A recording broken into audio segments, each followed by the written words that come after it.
Hey, welcome back. As I speak, it's January 1st, 2023.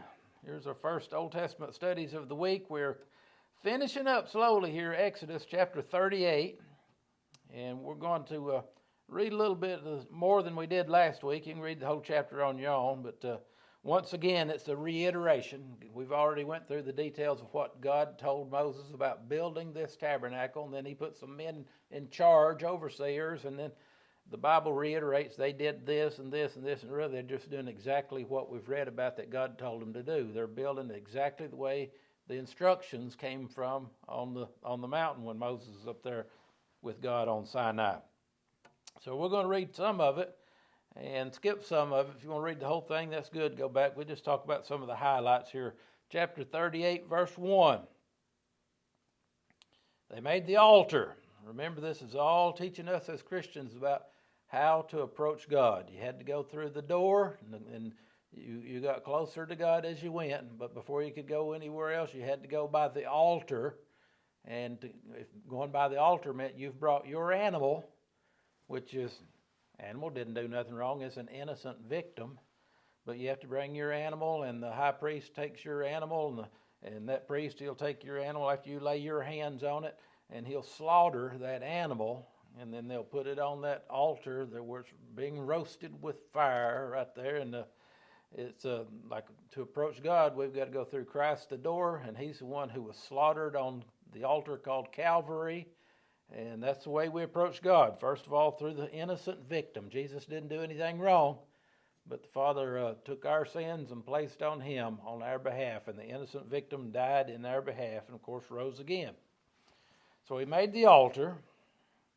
And he went down, verse 3, he made all the vessels of the altar, all the minute details that are there. In the altar, verse 4 says, was a brazen grate of network under the compass or circle thereof, beneath to the midst of it. When I read about that brazen grate, it reminds me of opening the door to my wood heater and putting wood in. There's a grate there where the ashes fall down. That's the way the altar was. So you had to clean out under it every morning. In verse 5, he cast the four rings in the four ends of the grate of brass to be places for the staves.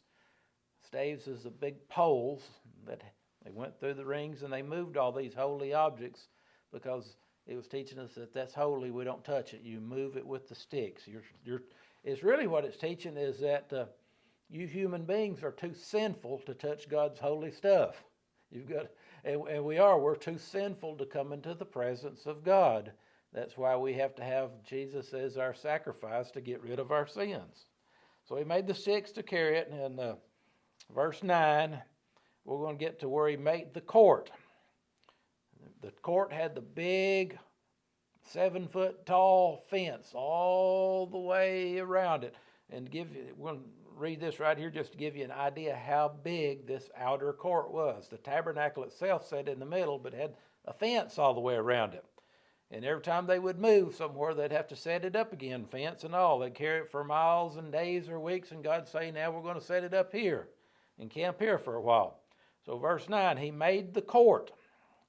On the south side, facing southward, the south side southward, the hangings of the court, that's the wall that made out of all those skins and hides and fine twined linen. And here's what we're going through in this verse. It tells how long that outer fence was. It's 100 cubits long. Remember, a cubit was from here, the bend of your arm, to the tip of your finger, which today we usually just say that's like 18 inches. So 100 times 18 inches is, I did the math on it, and that's 150 feet, how you'll total it up finally. It's 150 feet. Half of a football field is 50 yards, I guess, isn't it?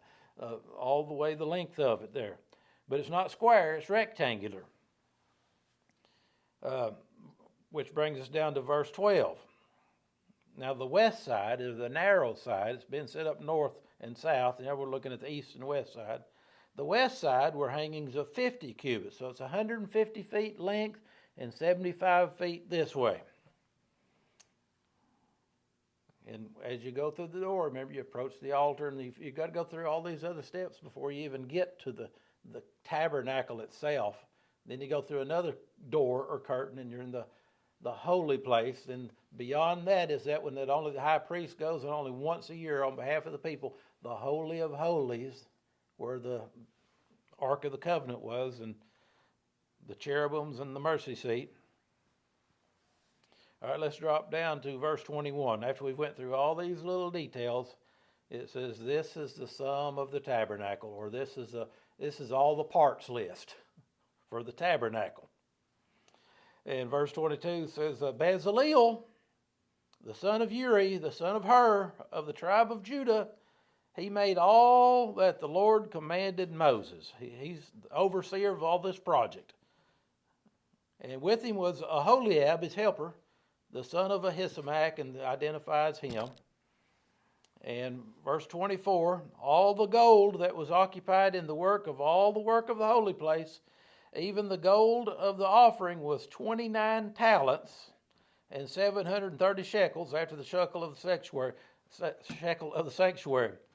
And a talent was 100 pounds, I believe. So that's giving you an idea. 29 talents of gold was like 3,000 pounds of gold involved in all this.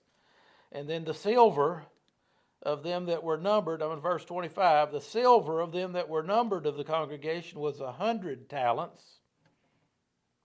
100 pounds times 100, the number of that's a lot of silver involved. What are they doing with all this silver? Everything's overlaid with gold. Some things are overlaid with silver. Some things are overlaid with brass. But the silver that were those that were counted, and we're going to find out who was counted. It was the males 20 years old upwards, and they had to bring a coin, a silver coin, to contribute. I'm going to get into this just here in a minute now. A beka for every man. A beka is a weight, a measurement, I think, for a coin for every man. That is half a shekel, after the shekel of the sanctuary. For everyone that went to be numbered from 20 years old and upward, and here's how many of these males there were from 20 years old and upward. 600,000 and 3,550 men. 603,550 of them. That's just the males 20 years old and upward. So well over a million or 1.5 million of these people out here in the wilderness. So each one of them men, they brought a coin, a certain weight, a half a shekel. And of the 100 talents of silver, what'd they do with it? Money's no good out there in the middle of the wilderness. You can't go down to the Piggly Wiggly and get something. There's no Piggly Wigglies or anything else like that, right? But they melted it down for use in overlaying and building things that become part of God's tabernacle here. And one of the things that took a lot of it, in verse 27 here, of the 100 talents of silver were cast the sockets of the sanctuary. Now, the sockets is, it looks like instead of digging post holes, they build a base for each one of the poles that would be stood up for that tent and the walls of the tabernacle and everything to sit in. And then actually it didn't touch the ground. They sat in these silver sockets. Think of the brass part of a shotgun shell, something like that to protect the bottom that it set up in. And then, of course, the ropes coming down from both sides to keep the tent or the walls from falling in any direction. But they did that with all these coins that they brought. Where did they get the coins? Remember when they left Egypt, they spoiled the Egyptians. And now that's been given to God for the work of God. And the way they melt the money down and turn it into something, when they would bring the coin, each of these 600-something thousand men, it was referred to as their redemption money. Now, that's an interesting phrase that they used, redemption money, because Paul latches onto that in the New Testament, and he says, but you were redeemed not with corruptible silver or gold. We didn't have to come and pay God our silver or gold to be redeemed. It says you were not redeemed with silver or gold, Christian. You were redeemed by the precious blood of Christ that takes away the sins of the world. But here's some of the foundation of it here in the Old Testament. Remember, it's all just building up in baby steps, leading humanity to where they can understand the gospel story, to where we finally get to it in the New Testament. We're looking back and interpreting the Old Testament through our Christian lenses. So just take a moment on this new year and just thank God, if you're a Christian, that you've been redeemed not with corruptible silver or gold, but with the precious blood of Christ. See you next week.